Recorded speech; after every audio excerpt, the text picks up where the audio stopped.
happy in being Punjabi and living in Surrey. I'd rather be Punjabi than white.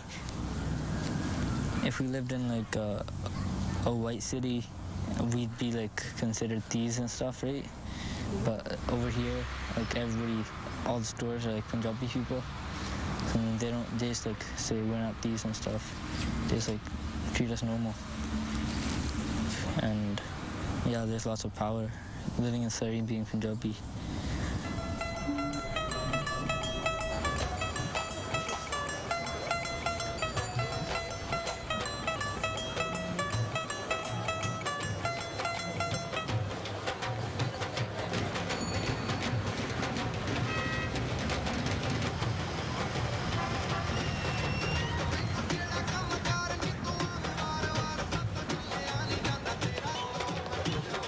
In the Sikh tradition, we've got a notion of a soldier saint.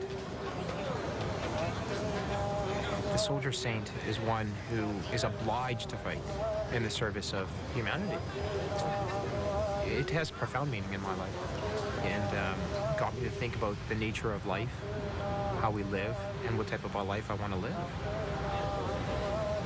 I think what we have here is like a lot of second-generation youth, and they're drawing upon certain aspects of Sikhism, but they're taken out of context. I mean, that warrior tradition. But it's completely out of context of its connection to the struggle for social justice.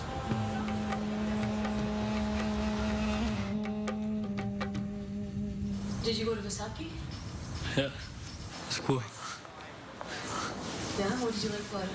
Police there, Why were the police there? because everybody was fighting. Where? Where was everybody fighting? Strawberry Hill during the parade. Happens every year. And the police are there every year? Yeah.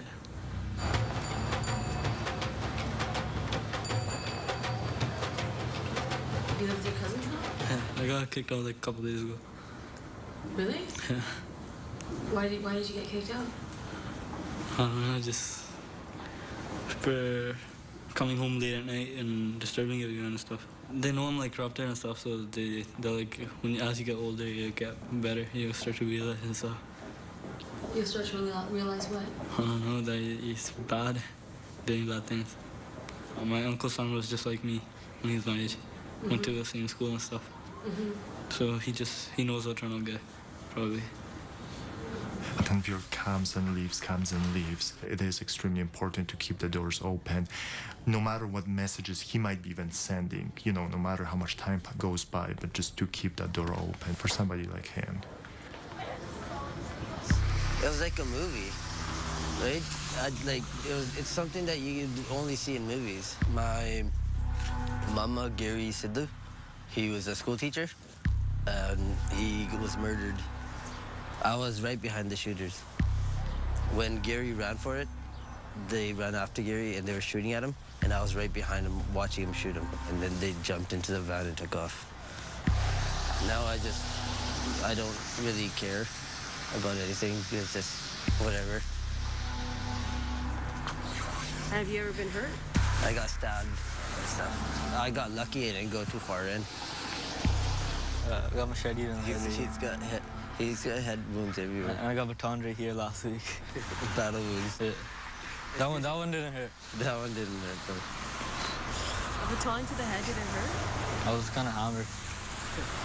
And how about the other one? We were fighting, and then some kid called his older cousins, and his cousin just came out with a sword.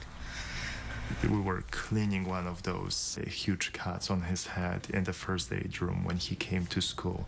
I guess those are the hardest times, because you realize that if he was looking the other way, or if somebody hit a little bit harder, or it's almost like, holy cow, you're still here with us, but how can you hold him back from another of those incidents? I don't know. You don't know what? If I'm gonna make it through the year.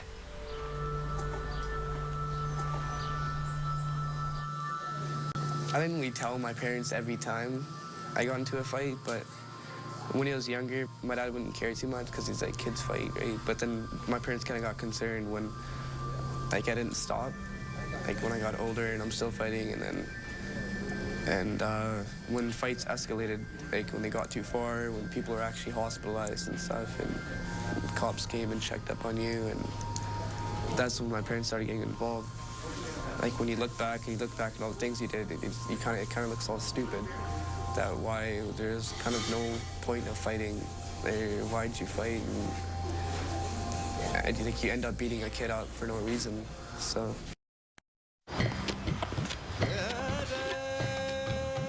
I'm really sick of being like the ex-gangster. That's a life I don't want to live.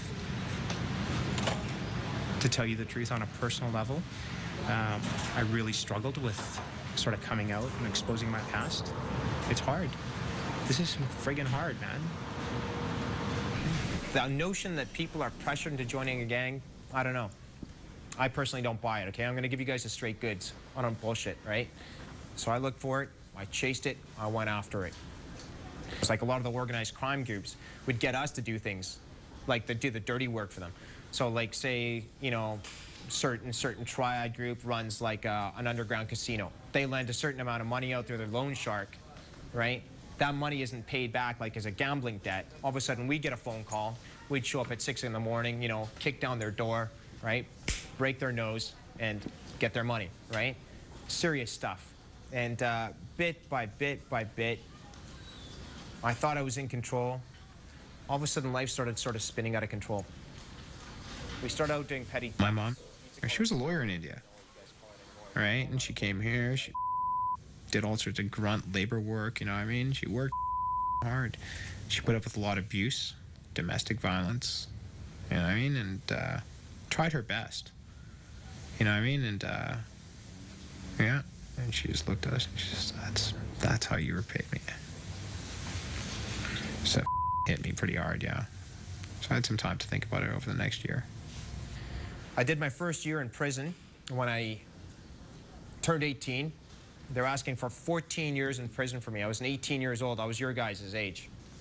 This is the question I asked myself. What happened to my life?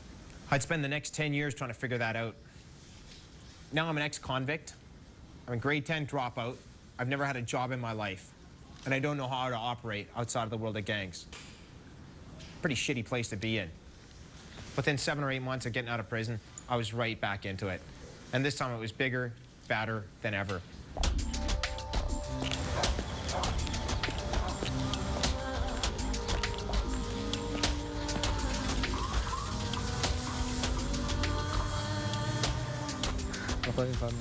We were there at Subway eating, and they had pulled up, followed us, like us, and they tried to beat one of our friends up.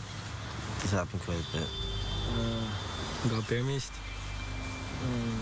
Scared to go out by myself. But then when my friends said that, then we have weapons, a lot of weapons.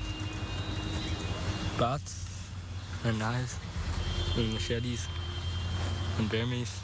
I do worry about him, but he has to take care of himself. Me and my friend got busted in a car with possession of firearm and possession of drugs. We gotta go to court probably.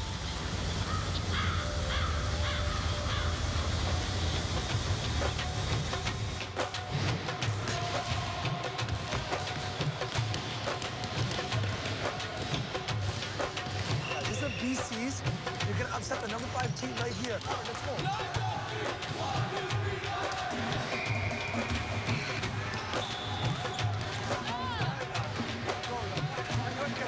There's some parts in the community where people have they're so used to having like coaches and teachers and grandparents raise their kids, and they're both working and stuff. And I think we need to kind of get back, I don't mean to sound like cliche, but like kind of get back to some basics in terms of, you know, parents really need to be there, and that should be a primary focus. Not as like a punishment, but you want homework club, you need a place to go work, then let me know, I'll hook up a yes worker with you. Some things in life you need to kind of suck up and you just get done, but we can't force him to come to school. I can't go every day to your house and drag him out of bed.